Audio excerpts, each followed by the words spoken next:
Good afternoon and welcome. My name is Myron Belkine. I'm an adjunct professor at the George Washington University School of Media and Public Affairs, a former international bureau chief for the Associated Press, and the 107th president of the National Press Club. The National Press Club is the world's leading professional organization for journalists committed to our profession's future through our programming with events such as this, while fostering a free press worldwide. For more information about the National Press Club, please visit our website at www.press.org. And to donate to programs offered to the public through our National Press Club Journal Institute, please visit www.press.org/institute. On behalf of our members worldwide, I'd like to welcome our speaker and those of you attending today's event. Our head table includes guests of our speaker as well as working journalists who are club members. And so if you hear applause in our audience, I'd note that members of the general public are attending, so it's not necessarily evidence of a lack of journalistic objectivity. I'd also like to welcome our C-SPAN and public radio audiences. You can follow the action on Twitter using the hashtag NPCLunch, and after our guest speech concludes, we'll have a question and answer period. I will ask as many questions as time permits, and I understand we've already received a number of very good ones. Now it's time to introduce our head table guests. I'd ask each of you to stand briefly as your name is announced. From your right, Mike Hempen, AP Broadcast Supervising Editor. Amy Morris, Radio Anchor, WNEW. Pat Host, Reporter, Defense Daily. Nikki Schwab, Washington Whispers Editor, U.S. News and World Report. Barry Lynn, a guest of the speaker who is Executive Director of the Americans United for Separation of Church and State. Lenny Hughes, also a guest of our speaker, retired Washington Post editor and writer. Jerry Zremski, Washington Bureau Chief of Buffalo News and chairman of the NPC Speakers Committee and a past president of the National Press Club. Skipping over our speaker for a moment, Bob Cardin, Cardin Communications, and a Speakers Committee member who organized today's event. Thank you, Bob. Tori Clark, a guest of the speaker and a former spokesperson for Donald Rumsfeld. Lucas Wasaki, reporter, Bankrate. Rod Cookrow, reporter, E&E Publishing. Fred D'Ambrosi, news director, WUSA TV.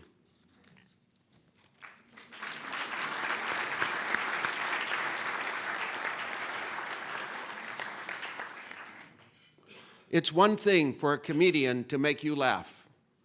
It's quite another for that comedian to make you think, make you mad, make you question authority. Our guest today does all of that. Lewis Black's original humor, fused with angry rants and faux nervous breakdowns, portray an everyday man at odds with the mad society around him. Mr. Black is probably best known for his appearances on Comedy Central's Daily Show.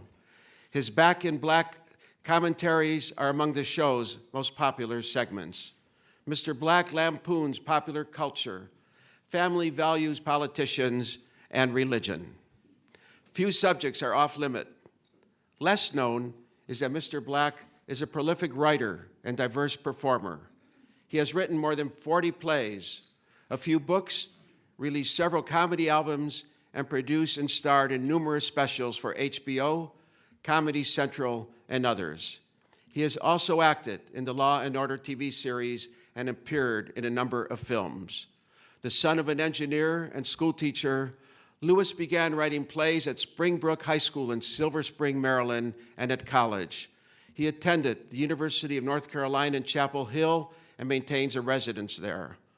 While at UNC, he lived in a theater commune. He earned a master's in fine arts from the Yale School of Drama in 1977. Mr. Black is a progressive thinker who once described himself as a socialist. He described his humor as, quote, being on the Titanic every single day and being the only person who knows what is going to happen. Many critics and observers think Mr. Black belongs in the same company as those people who influenced him: George Carlin, Richard Pryor, and Lenny Bruce. One thing's for sure, he's funnier than I am. Ladies and gentlemen, please welcome Louis Black to the National Press Club.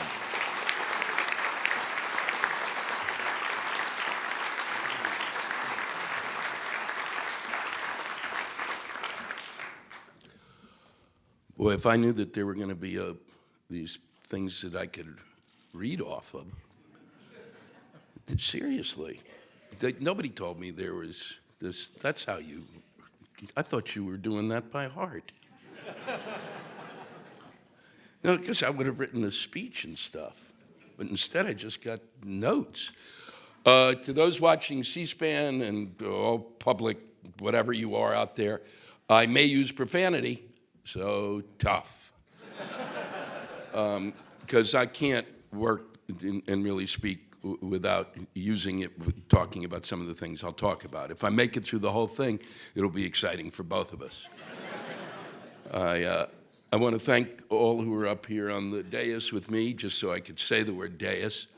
It is the only time you use that word, and I really would like to thank my friends who are joining me today, and I think are absolute proof that if you look at Tory to Barry Lynn, I have the entire political spectrum of Washington. So when people say, well, he was right to say that I do say that I'm a socialist, and I am a socialist. And that is about as powerless a position as you can be in the United States. And I really just wanted to start with that, because the idea of calling anyone, outside of maybe Bernie Sanders, a socialist, to call Obama a socialist is, you have got to be out of your goddamn mind. There are 7 socialists left in the country, and if you really want to see the leadership of the Socialist Party, you can go to a cemetery and find them. We have no effect. As a matter of fact, when I was a kid, you actually read about them, and I can't imagine that in many of the history books, which have also kind of forgotten evolution is a real thing, that socialism is really even discussed historically. I kind of got this background from my parents, who are here today, and my father was a mechanical engineer, and my mother was a school teacher, and they are really the ones who shaped the way that I look at things. So if anything upsets you, they're here. You can discuss it with them.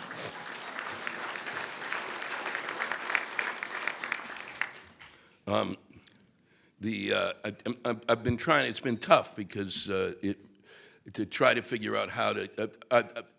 I have 25 minutes to speak. To actually speak to what I would speak to, it would take. You'd be sitting here actually for an hour and a half, and then probably you'd leave, and I would still keep talking because there really is a bunch of things I want to cover, and that my parents are the last of the middle-class families in America. I was raised middle class, absolutely middle class. When I hear a discussion on Congress about what the disappearing middle class and what needs to be done, I don't think they have a clue. I don't think they have any sense of history. I don't think they have any idea of how it works. It worked really remarkably. I don't look back at that time and go, oh, it was a golden age, you know? And because TV wasn't in color until I was much older. So it wasn't that great a time. But it was, but you have to realize that there was a sense in the community that I was in where everyone was middle class, that there was truly a sense that somehow everything would be okay. Things would be taken care of. There was, we went to, we had a thing back then, and I know this would come as a shock here in Washington, called taxes. And listen to the lack of a laugh in this room. Listen to the lack of a laugh in this room. Taxes. Ha, ha, ha, ha, ha, ha. And your response is, oh, you can't even talk about it. You won't even crack a smile. It's extraordinary. And what those taxes went to for were to things like, when I finished school at the end of the school year, during the summer, there was a 10 to a 12-week program down the street that I walked to that was a recreation center run by the Montgomery County, in which I could go there at 8 and go there till 5. No one called it child care. It was called get the little shit out of the house. And as a result, I spent a lot of time at that place. My parents didn't have to work. It was extraordinary. Those don't exist. They may exist in pockets around the country. Gone. Gone. A community effort. Gone. There was the high school, the junior high, the elementary school. We went down 6 times a year, and not just me, the whole school went down to watch the National Symphony. And that's where I learned that I had no interest in classical music. But it was an effort. It was arts in the school, and now you have to fight to get arts in the school because nobody wants to pay for it. Nobody wants to pay for anything anymore. I mean, it's the way I look at it. That nobody wants to pay to get the things that would allow really to be a great education for children. And I had that education. And they were middle class. It wasn't some wealthy neighborhood. My parents were earning your basic kind of a salary, and they had health insurance. And my mother taught at my high school. She was a substitute teacher there. And I will tell you just as a sidelight, the fact that my mother was a substitute teacher where I went to school and that I don't have asthma today is really extraordinary, because that's the kind of thing that could really break a child. But my mother was seriously funny, which has made it easy for me to deal with the other students, because students would come out after a class and talk about how my mother had told some jackass who was sitting in the back row what an asshole he was. My mother once said, and it was one of the greatest things I've ever heard, some kids said, well, why do I have to learn this? And my mother said, the reason you have to learn this is because in 2 years, when I drive up to the Sears on the corner to get my gas, I don't want you to be standing there pumping it. So I got my mother in probably part of what formed the way I look at things is my parents, we would sit around. It was my brother, my parents, myself, and Walter Cronkite. I literally thought until a few years ago that Walter Cronkite was a part of my family. And then my mother would go in and out of the kitchen, and whatever was on the TV, she would yell about.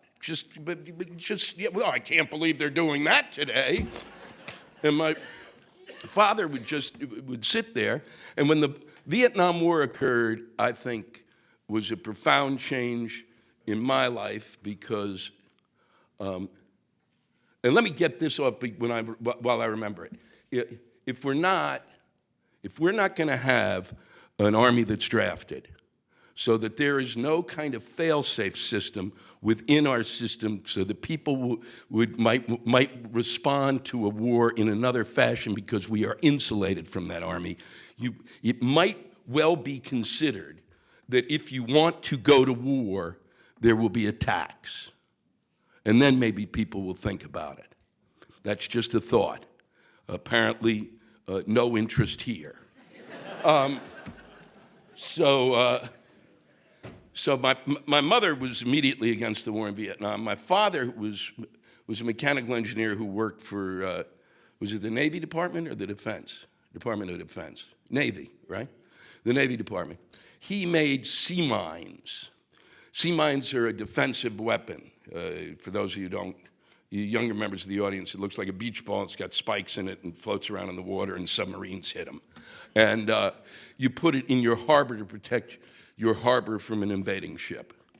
And he was listening to my mother yell on and on about this, and one of the main reasons that we declared war was that the decision was made over something called the Gulf of Tonkin Resolution, okay?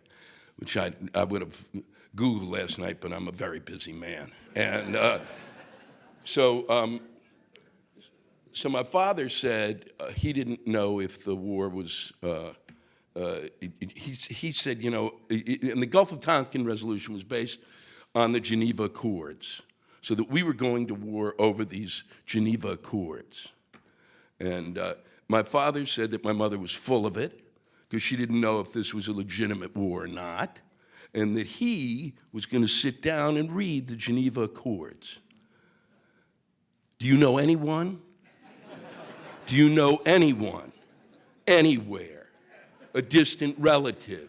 Send out emails today that you know that read the Geneva Accords. You didn't. Did you really? No, of course not. The Geneva Accords, and he sat down and read them. And he went to the library, he got them, he read it, and he finished it. And he announced that there was no legal basis for us to be in Vietnam. There was no legal basis to go to war.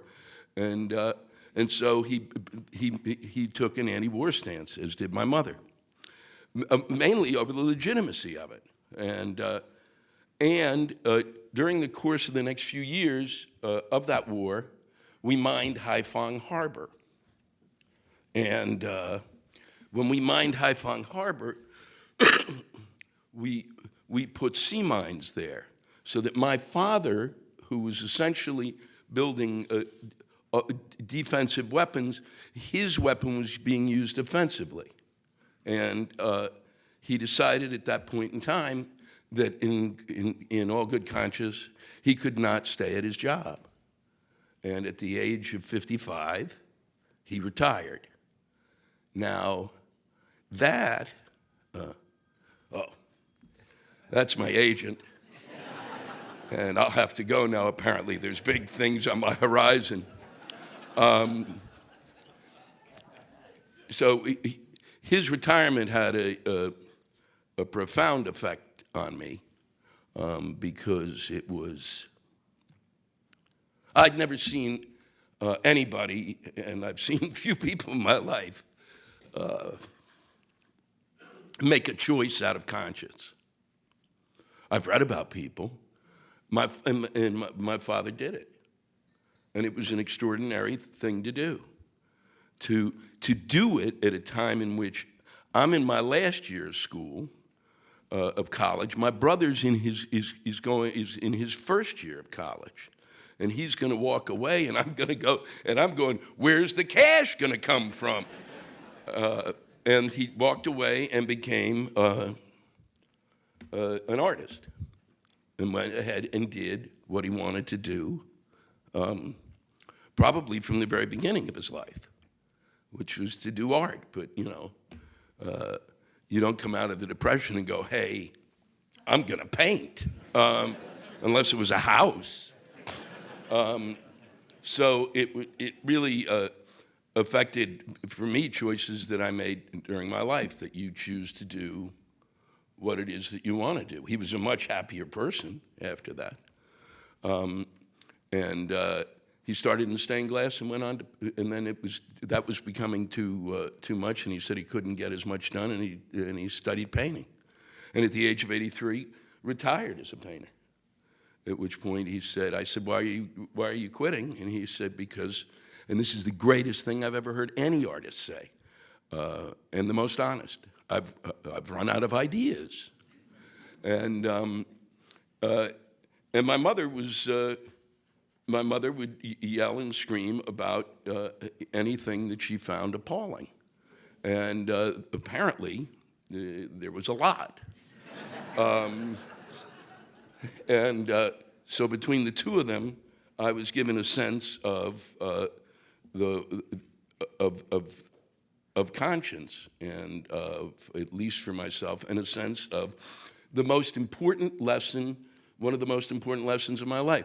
Do what it is that you want to do. Whenever I'm asked by kids what's your best advice to a young person, it's do what you want to do. And everything will fall into place.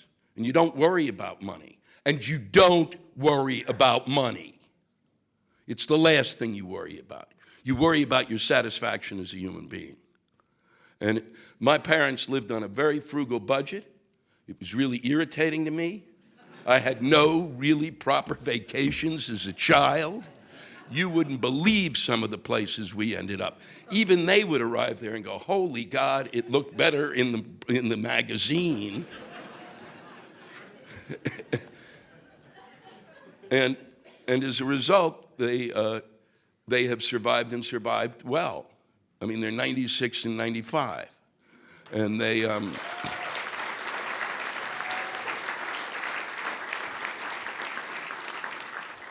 And my father, listen good out there, those in C-SPAN, my father has the same health insurance as the members of Congress do. The same health insurance was given to my dad.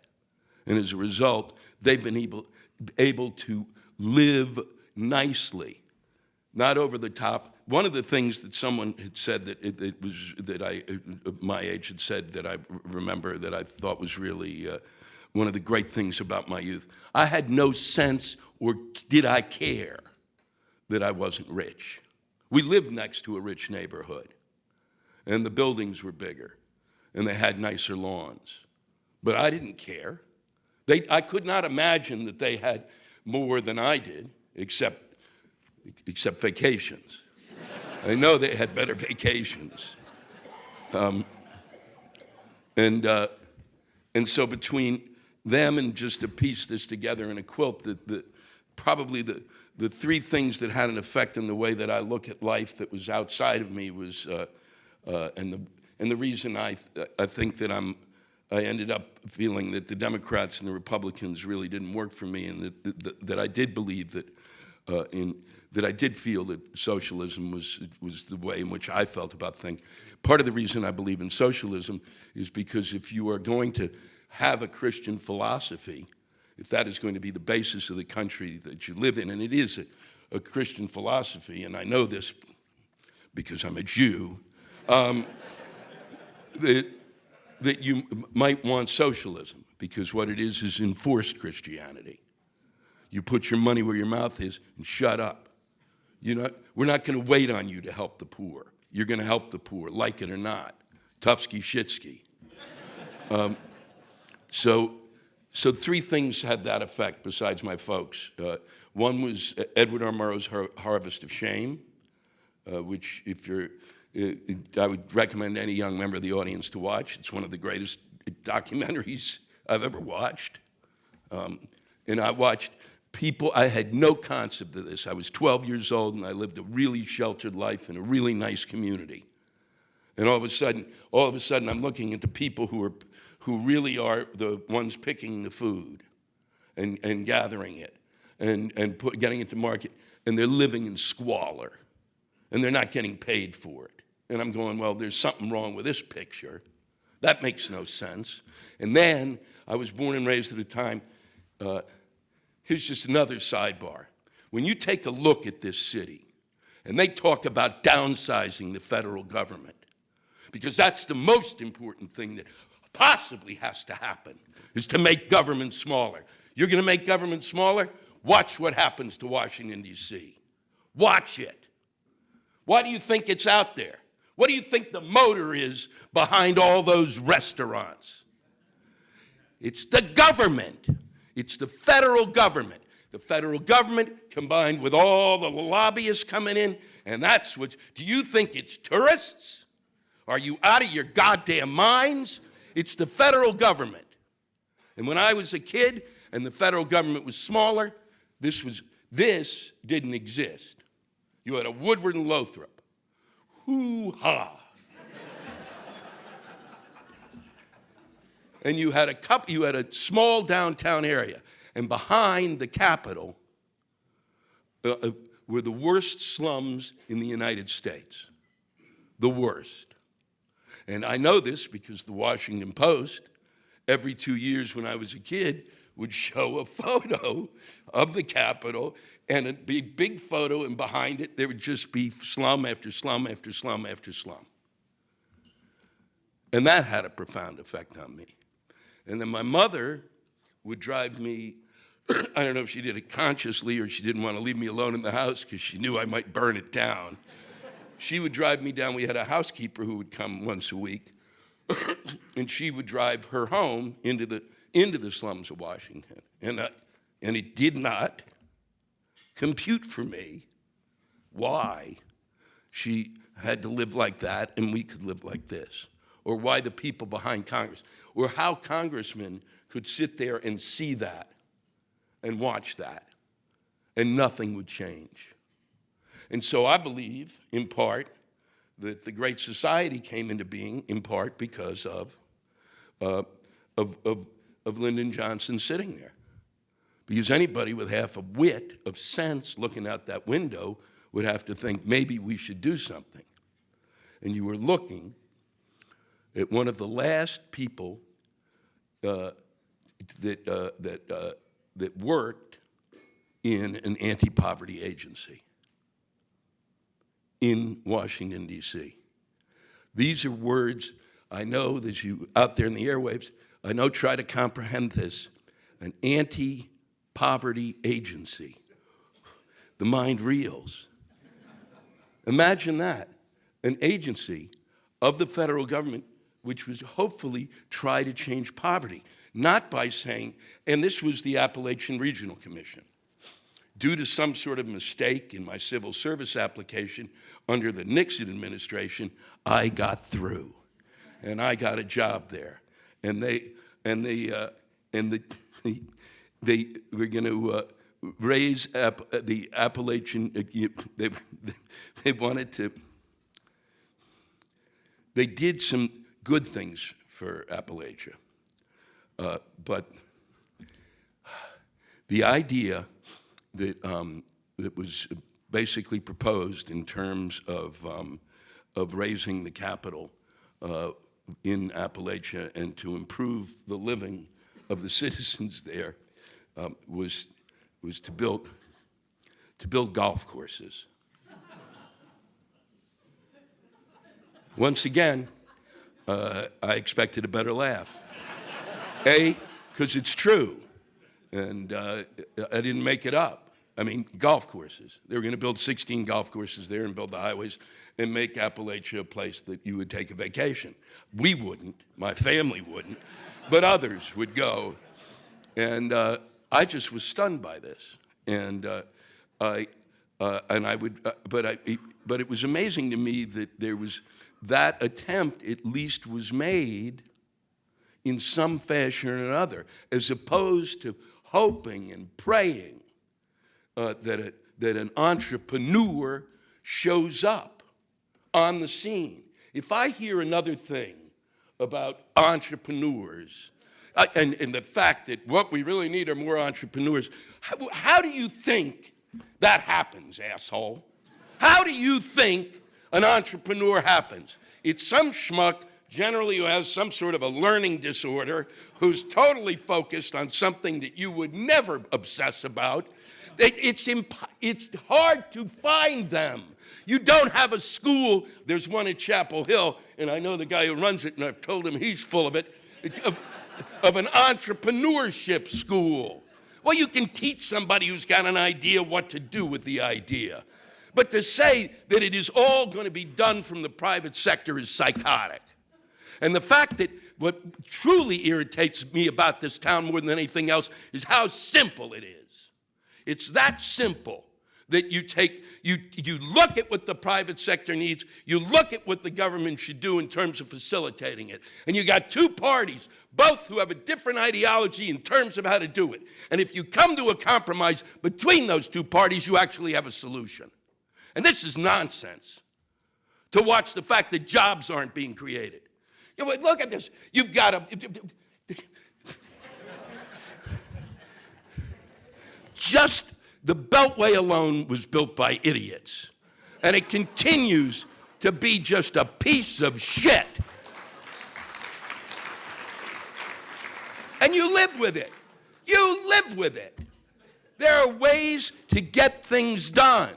These people actually have to sit down and do it. And the fact that you live here, your job should be, you should quit your jobs and just go and stand around Congress and say you're not coming out until some shit gets done. And I think is that 25 minutes? Exactly. Thank you. Thank you.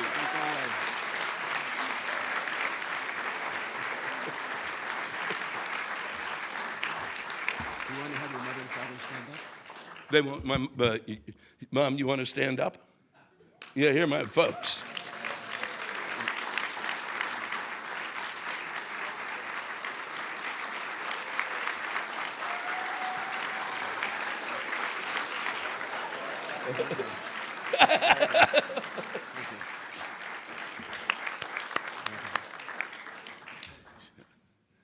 That was actually, she did that on her own. That was actually, she's a trained gymnast. How, in your opinion, is the First Amendment doing in our country? Well, I'm doing pretty fucking good with it.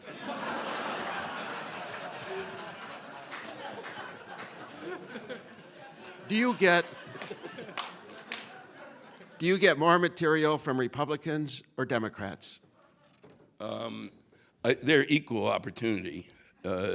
Now I get a little bit more from the Republicans than normal. It usually depends on, the interesting thing when Bush left office, the constant thing was just, well, what are you going to do now? And I said, just because Bush left office, it doesn't mean that stupidity fled the country. So I always look to both sides. I mean, the Democrats, the difference between them is the Republicans say really kind of stupid things from time to time. And stupid, I'm sorry, is funny. It is. When you hear something stupid, you laugh. Democrats are dumb, okay? And when you hear something dumb, you just go, why'd you say that?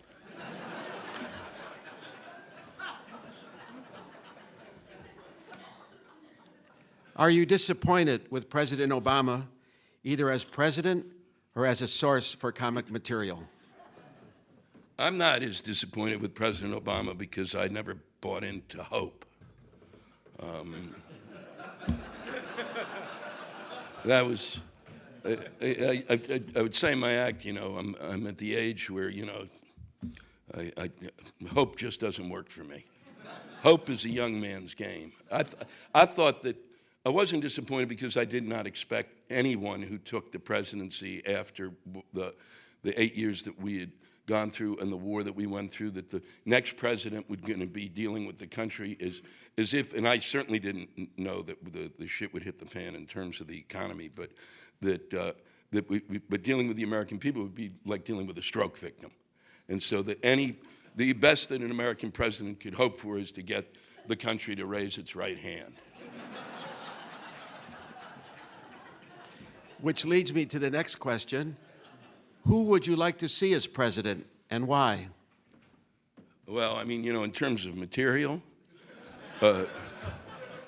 nothing would give me a greater pleasure than a Ted Cruz, Sarah Palin combo. It would be a heinous time to live through, but I think I could sell out stadiums.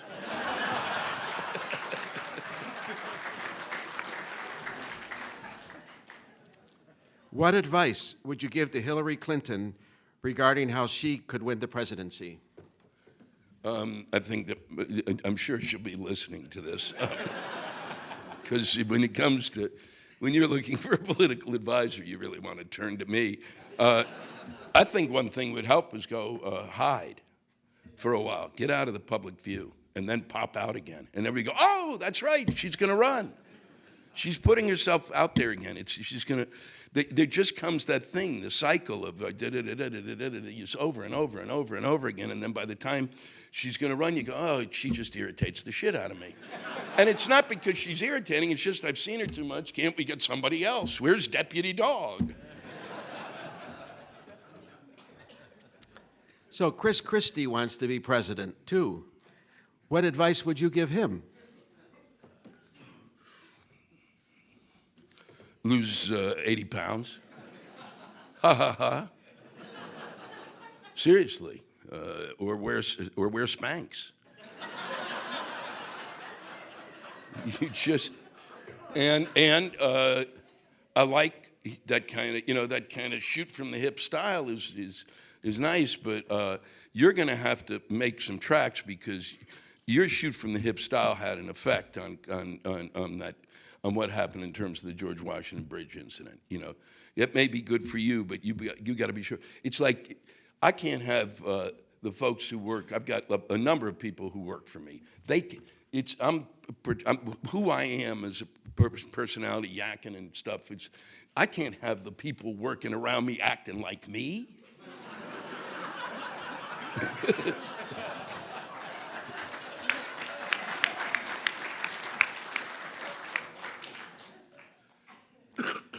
When CBS hired Stephen Colbert last week to replace David Letterman, Rush Limbaugh said, quote, "CBS has just declared war on the heartland of America. No longer is comedy going to be a covert assault on traditional American values. Now it's just wide out in the open," unquote. What is your take on what Mr. Limbaugh said?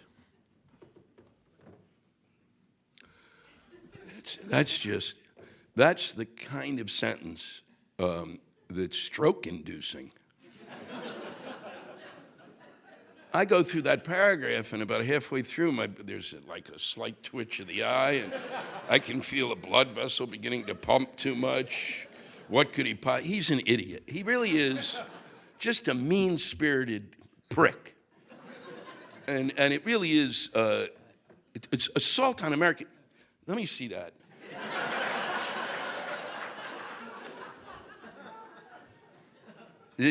Comedy is going to be covert assault. Here's how big an assault it's going to be on American values. Stephen Colbert has five children, happily married, has this great family. Was still hanging in with the Catholic Church when people were fleeing en masse. Like, you talk about he doesn't know shit.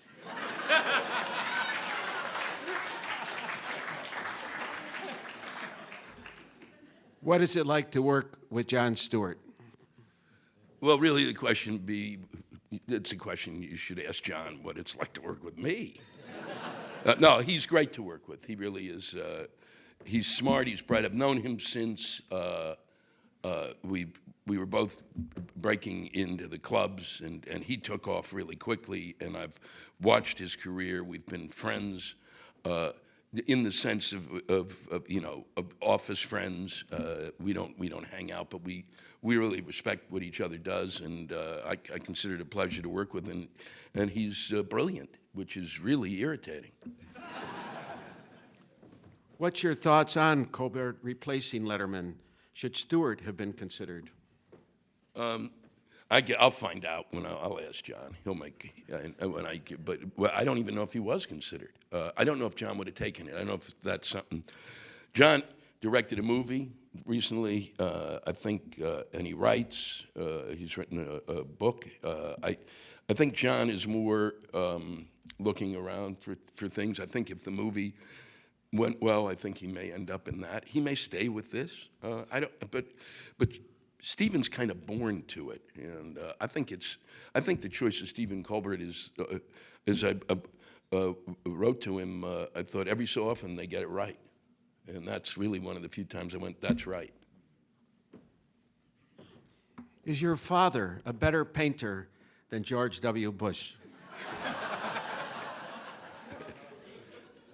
My father, if you actually watch, one of the things I neglected to mention, I did 2 specials, and one of them we literally took a painting of his and turned it into a 3-dimensional set that I worked on, and the last one, which is on May 2nd, in which I use a lot more profanity for those of you who panic over those words, we actually use a full-scale painting of his that we blew up. He is a much better painter than George Bush. He is a hard-edged abstractionist. Go home and look that one up. I still don't even know what the fuck it means. But he's good at it. And they really are. There's some really, this is how I know he's good. I thought when he started bringing this stuff home, I said, my father has lost his mind. Because there are these squares and rectangles and all different colors. Who's your favorite artist, I asked. Mondrian. Do you know who Mondrian is? He made squares of colors. It was like, what kind of a painter is that? It's just squares of colors. He was brilliant. Nobody knew color better than him. And after really studying his paintings for about 25 years, he's brilliant. How do you respond to critics who say you've destroyed their will to live in our society?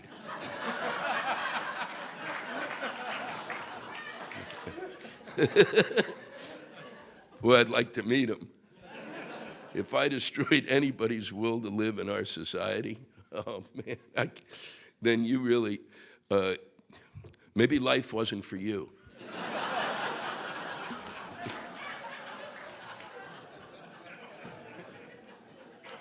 Do you think we should charge people for health care by the pound?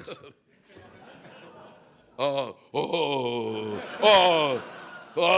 boy, that bad question. Ooh. Consider right now, considering what I weigh, yeah. With what I weigh, it would work out pretty well. No, I don't think we should do that. No, I mean, no. No, not by the pound. And I only said that because there were so many sad people in the audience. At your Passover Seder, I'm coming back. At your Passover Seder, are you the wise son, the bad son, or the son who was unable to inquire? I'm the son who didn't make it home. If you know the Seder, you know they put out a cup of wine for Elijah, and there's a seat for Elijah, and he never shows up. I'm Elijah. Elijah's meant to lead people to the Messiah, so is that... Yeah, I'm out looking. He's not at the target. Donald Trump will be at this dais soon. No. May 27th. I'll see you. May 27th, if you want to come back. Yeah. What would you say to him? I would say to Donald Trump, oh, God. Well, I did a thing on Donald Trump about 3 years ago on The Daily Show. And it was kind of I seriously can't remember what it was, but it wasn't nice. But it wasn't mean, it was funny. And I don't think you should, well, we'll talk, that's what I'd say to you is next, about having him here. But I got a call from his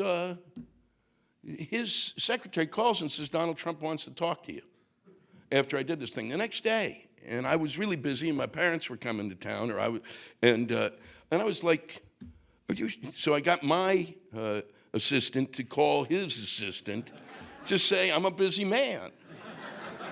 And I'm thinking, and then he called the next day. He had the assistant call. I'm going, what are you shitting me? I'm a comic, and I got too much to do to have a conversation with you. You're an entrepreneur. How can you have time? So I would say, don't call me again. And I don't think, is he coming here to be is he going to speak? Right here.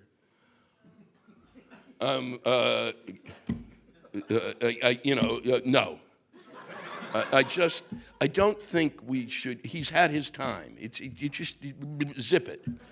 Once he got through, when he kept with the birther thing, it was like, nope, it's self-advertising. You're allowing self-advertising. I didn't bring my CDs here today.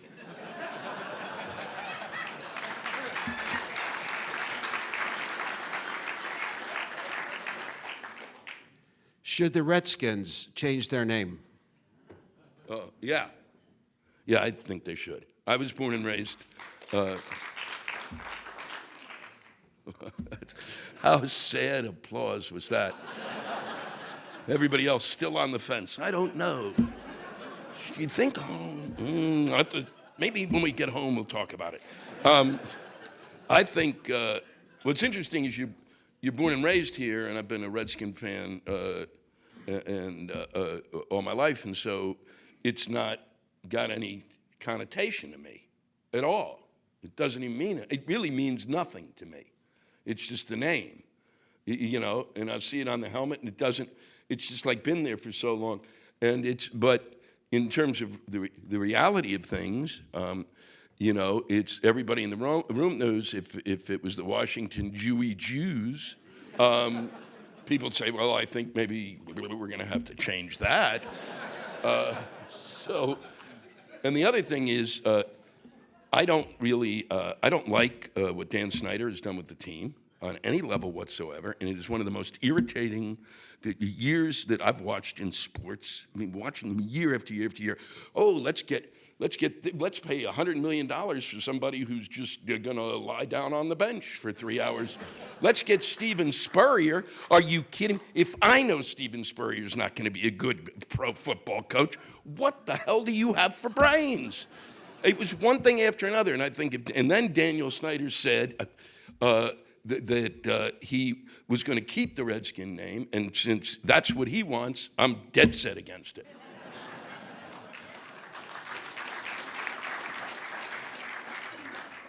Should Anthony Weiner change his name?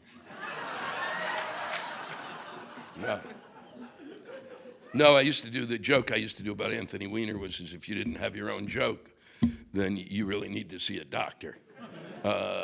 No, he should, but Anthony Weiner is one of the few people, like, I think that, you know, somebody shames themselves in public, does something awful, and then they go away for 3 or 4 years, and then they come back, and everybody kind of, well, what did he do? I don't remember, but he looks better now, and he seems nicer and much more Christian than he was before. But you usually leave for that amount of time. He didn't. I believe that Anthony Weiner could leave forever, and it would make no difference. He could leave for 10 years. When he comes back and you see that nose, you just go, oh, there he is again. It's not his name. He needs to, yeah. How did you rate Eric Holder's backstage impression of you? Eric Holder did a really great impression of me, and I'm actually thinking of having him do my next 2 performances, and just to see if my audience even notices. What really makes you mad?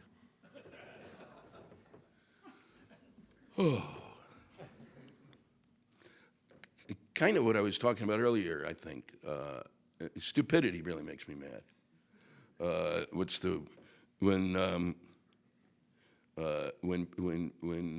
When they said, like you see the words legitimate rape, that like sends me around the bend. I don't even come back for a day. I'm like a barking dog. Literally, how do you even, huh?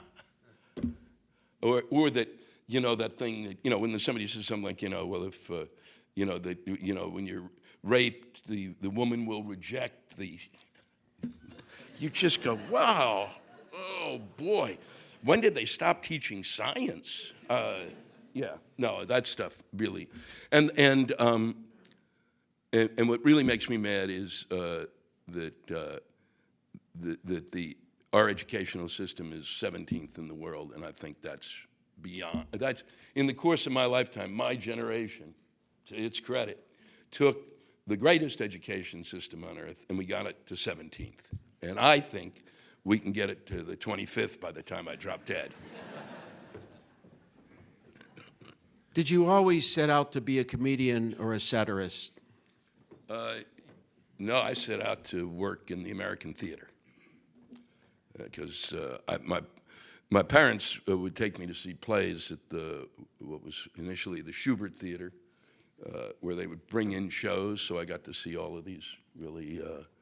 I saw shows before they'd go into New York, and it got me intrigued in it. And then we went to New York, and they'd take me to shows. And then Then my father got tired of seeing mainstream stuff, so he takes me at the age of 15. We go down to a thing called the Washington Theater Club, which was really the first initial outside of Arena. Real step forward, and they were doing stuff by Ionesco and Brendan Behan and Beckett, and he's taking a 15-year-old down there. I'm like, wow. And but it was great stuff, and so I got hooked on it, and I always thought, and then I ended up, I wrote plays. That's what I thought I'd be. I thought I'd be a playwright.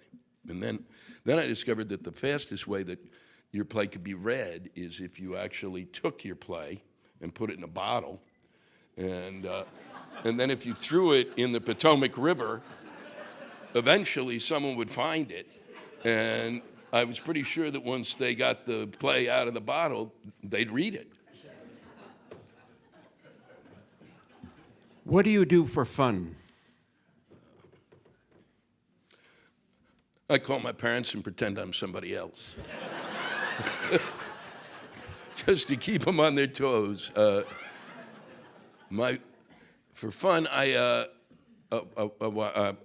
try to read a bit. When I'm in New York, I try to spend as much time with my friends as I can, because they're in, and if I get a chance to go to a show or watch somebody else work, that's always like thrilling to me. And I play golf, which is not, I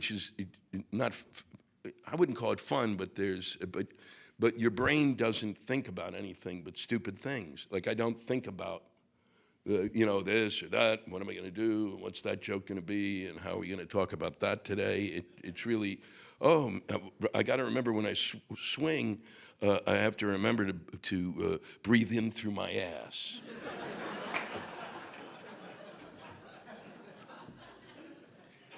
Aside from your mother and father, who inspired you as a youth? Once again, my friends, we're all really, and have all gone on to be really interesting people. And they were at the time, and they were all really, really funny. Here's one for you. My parents were really great. I say this in my act because in my youth, they didn't really do anything. They did nothing. It's not like they were hovered over me. Well, where are you going now? They would I'd come home and my mother would say, it's nice to see you, now go away. And go play with people. She didn't track down who I was playing with and stuff. And so as a result, I was able to get, unbeknownst to them, and I don't know why they never looked at it, or I think eventually you may have, but my mother will say I'm lying afterwards, but I think I got a thing called The Realist. The Realist was written by someone named Paul Krasner, and it was it came like it was pornography. It was in a brown kind of folder thing, and then and they wouldn't open it, and I'd grab it and open it up, and it had a huge effect on me, because I was 14, 15. I won't repeat what was in it. I've written about it in my book. It's one of the things he had, though, that I can't tell you. That was, I opened up the second issue I got, and there was a mat of, now I'm 15 or 16, and there's all of the Disney characters done by a guy from Disney, an artist, and they're all doing the most perverse things you can imagine. So Mickey is shooting up. It's like it lit, and I looked, and at first you go, it was really changed. For somebody who was born and raised on Davy Crockett, this put everything into perspective. And that really shook up my world. Martin Luther King, the Marx Brothers, not so much, John Kennedy, in the sense of, as a kid, when you're like a kid, you're just like, wow, he's great. And you actually want to hear what he has to say. Ooh, boy, that was extraordinary. There was this, all of those people, there was a sense of that Fulbright, Wayne Morris, I got an endless list, and as you said, Carlin, Bruce, all of them. Shelley Berman, Bob Newhart. There are others. You can go to my website. Thank you for, that was the penultimate question, and thank you for the expansive answer. We are almost out of time, but before asking the last question, we have a couple of housekeeping matters to take care of. First of all, I'd like to remind everybody that there are some upcoming events, and we already mentioned. But first, on April 21st, next Monday, Deborah Hersman, the outgoing chairman of the National Transportation Safety Board, will give her farewell address at a National Press Club breakfast. On April 23rd, U.S. Air Force Chief of Staff General Mark Welsh will discuss the future of the Air Force, also at breakfast. And on May 27th, as we revealed a few minutes ago, Donald Trump, president of the Trump Organization, will speak at a luncheon, just like our guest today. Next, I'd like to present our guests with the traditional National Press Club mug. Oh, I'm going to sell it to my parents. I'm going to arrange that we give a mug to your parents, okay? So don't leave without it. We're going to arrange 2 mugs for your parents. Okay? The last question. Let's presume that Jon Stewart is watching us here on C-SPAN. Please explain to him why he too should speak at a National Press Club luncheon. He won't do it? I don't know. He would take advice from you. John Lewis here, and let me just tell you, you're really going to want to do this. The pay is unbelievable. To think I worked here an hour and I'm getting $150,000. I had access to a really nice condo downtown. It was right across from the Verizon Center. Free tickets to both the Caps and the Wizards game. And every meal was comped by the press club. They give you a credit card. Just take it, Lou. So you're really going to want to do it. And you should do it because you'll get a kick out of this. You really will. And if you do it, I need 10%. Thank you. Excellent.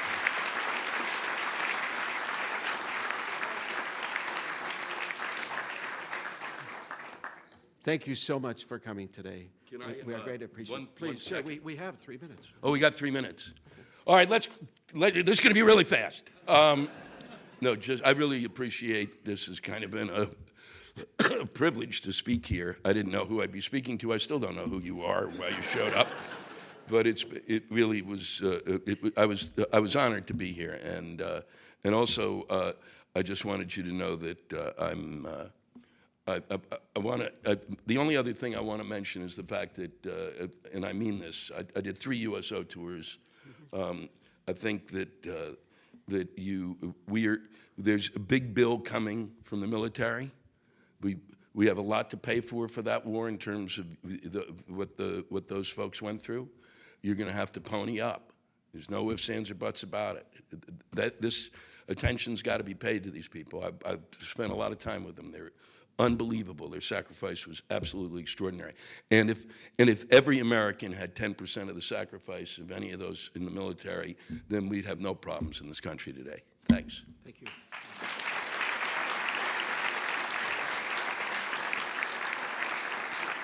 Thank you. Thank you.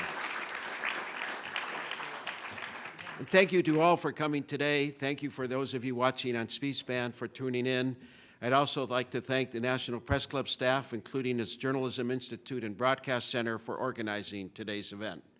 Also, if you'd like to get a copy of today's program, and maybe there will be a lot of requests for copies of today's program, or to get more information about the National Press Club, please check out our website at www.press.org.